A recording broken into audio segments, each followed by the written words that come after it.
గుజరాత్లోని అహ్మదాబాద్ ఎయిర్పోర్టు నుంచి లండన్కు బయలుదేరిన విమానం టేకాఫ్ అయిన కొన్ని నిమిషాలకే ఎయిర్ ఇండియా విమానం మేఘానీనగర్ ఘోడాసర్ క్యాంపు ప్రాంతంలోని బీజే మెడికల్ కాలేజీ హాస్టల్పై కుప్పకూలిపోవటంతో ఈ ప్రమాదంలో విమానంలో ఉన్న 242 మంది ప్రయాణికుల్లో 241 మంది చనిపోగా, విమానంలో 11A సీటులో ఉన్న రమేష్ విశ్వాస్ కుమార్ ఒక్కడే ప్రాణాలతో బయటపడ్డాడు. విమానం మెడికల్ కాలేజీ హాస్టల్పై పడటంతో ప్రమాద సమయంలో భోజనం చేస్తున్న 4 మెడికో విద్యార్థులు, ఒక డాక్టర్ భార్య మరణించారు. ఇదే ప్రమాదంలో గుజరాత్కు 16వ ముఖ్యమంత్రిగా పనిచేసిన విజయ్ రూపానీ కూడా మరణించారని తెలిసి అందరూ షాకవుతున్నారు. విజయ్ రూపానీ కుమారుడు కూడా ఇలాగే ఓ ప్రమాదంలో చనిపోయాడని, ఇప్పుడు రూపానీ కూడా ఊహించని విమాన ప్రమాదంలో చనిపోవటంతో ఆ కుటుంబాన్ని శాపం వెంటాడుతుందని అందరూ అనుకుంటున్నారు. నిజంగానే రూపానీ ఫ్యామిలీని శాపం వెంటాడుతుందా? రూపానీ కుమారుడు ఎలా చనిపోయాడు? గుజరాత్ మాజీ సీఎం విజయ్ రూపానీ రాజకీయ ప్రస్థానమేంటి? విజయ్ రామ్నిక్ లాల్ రూపానీ 1956 ఆగస్టు 2న బర్మాలోని మైబెన్లో రామ్నిక్ లాల్, రూపానీ దంపతులకు 7వ సంతానంగా జన్మించారు. వీరి పూర్వీకులు మయన్మార్లోని యాంగోన్లో బనియా కుటుంబానికి చెందినవారు. బర్మాలో రాజకీయ అస్థిరత కారణంగా విజయ్ రూపానీ కుటుంబం 1960లో రాజ్కోట్కు వలస వచ్చింది. ఇలా విజయ్ రూపానీ ధర్మేంద్ర సింగ్ జీ ఆర్ట్స్ కాలేజీ నుండి బ్యాచిలర్ ఆఫ్ ఆర్ట్స్, సౌరాష్ట్ర విశ్వవిద్యాలయం నుండి LLB కంప్లీట్ చేశారు. బీజేపీ మాతృ సంస్థ ఆర్ఎస్ఎస్, బీజేపీ అనుబంధ సంస్థ ఏబీవీపీలో విజయ్ రూపానీ కార్యకర్తగా తన జీవితాన్ని మొదలుపెట్టారు. 1971లో జనసంఘ్లో సభ్యునిగా చేరారు.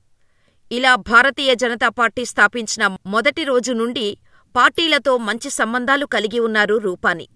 1975-77లో ఎమర్జెన్సీ సమయంలో రూపానీ 11 నెలల పాటు భుజ్, భావనగర్ జైళ్లలో ఖైదీగా జీవించారు.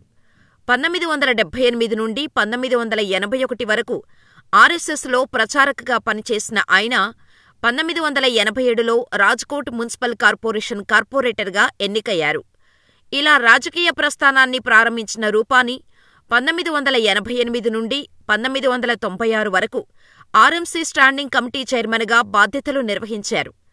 1995లో మళ్లీ ఆర్ఎంసీకి ఎన్నికయ్యారు. 1996 నుండి 1997 వరకు రాజ్కోట్ మేయర్గా పనిచేశారు. 1998లో బీజేపీ గుజరాత్ యూనిట్ ప్రధాన కార్యదర్శి అవ్వడమే కాదు, చైర్మన్గా కూడా పనిచేశారు. 2006లో గుజరాత్ పర్యాటక చైర్మన్గా నియమితుడయ్యారు. ఇలా 2006 నుండి 2012 వరకు రాజ్యసభ సభ్యుడిగా ఉన్నారు. గుజరాత్ బీజేపీ యూనిట్లో 4 సార్లు జనరల్ సెక్రటరీగా పనిచేశారు. నరేంద్ర మోడీ ముఖ్యమంత్రి పదవిలో ఉన్నప్పుడు 2013లో బీజేపీ గుజరాత్ యూనిట్ ప్రధాన కార్యదర్శిగా, గుజరాత్ మున్సిపల్ ఫైనాన్స్ బోర్డు చైర్మన్గా పనిచేశారు. ఆ తర్వాత కూడా వచ్చిన ప్రతి అవకాశాన్ని ఉపయోగించుకొని అంచెలంచెలుగా ఎదిగారు. 2014లో వాజుభాయ్ వాలా రాజ్కోట్ వెస్ట్ ఎమ్మెల్యే పదవికి రాజీనామా చేయటంతో విజయ్ రూపానీ బీజేపీ తరపున ఆ స్థానం నుండి ఉప ఎన్నికల్లో పోటీ చేసి భారీ మెజారిటీతో గెలిచారు. ఇలా నవంబర్ 2014లో ముఖ్యమంత్రి ఆనందీబెన్ పటేల్ మొదటి కేబినెట్ విస్తరణలో రవాణా, నీటి సరఫరా, కార్మిక, ఉపాధి శాఖల మంత్రిగా చేరారు. ఫిబ్రవరి 2016 నుండి ఆగస్టు 2016 వరకు గుజరాత్ బీజేపీ అధ్యక్షుడిగా పనిచేశారు. ఆనందీబెన్ పటేల్ రాజీనామా చేసిన తర్వాత విజయ్ రూపానీ ఆగస్టు 7, 2016న గుజరాత్ ముఖ్యమంత్రిగా ప్రమాణ స్వీకారం చేశారు.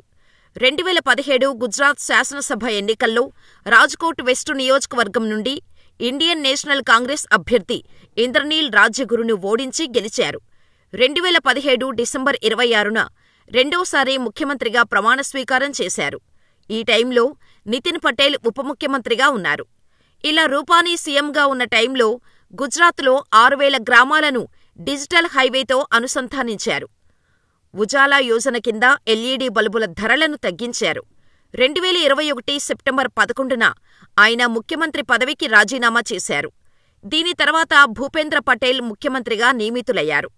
ఇక విజయ్ రూపానీ అంజలి రూపానీని వివాహం చేసుకున్నారు. ఆమె బీజేపీ మహిళా విభాగంలో సభ్యురాలు. వీరికి 3 పిల్లలు. కుమారులు రుషభ్, పూజిత్, కుమార్తె రాధిక. కాగా చిన్న కుమారుడు పూజిత్ ఒక ప్రమాదంలో మరణించాడు. దీంతో పూజిత్ మీద ఉన్న ప్రేమతో పూజిత్ రూపానీ మెమోరియల్ ట్రస్టును దాతృత్వ కార్యకలాపాల కోసం స్థాపించి సమాజసేవ చేస్తున్నారు. ఇప్పుడు విజయ్ రూపానీ కూడా విమాన ప్రమాదంలో చనిపోవటంతో ఆ కుటుంబాన్ని ఏదో శాపం వెంటాడుతుందని బంధువులు ఆవేదన వ్యక్తం చేస్తున్నారు. అయితే లండన్లో ఉంటున్న తన భార్య, కూతురుని చూసేందుకు విజయ్ రూపానీ వెళ్తున్నారు. గత 6 నెలలుగా అంజలి రూపానీ లండన్లోనే ఉంటున్నారు. ఆమెను ఇండియాకు తిరిగి తీసుకొచ్చేందుకు వెళ్తుండగా ఈ ఘోరం జరిగిపోయింది.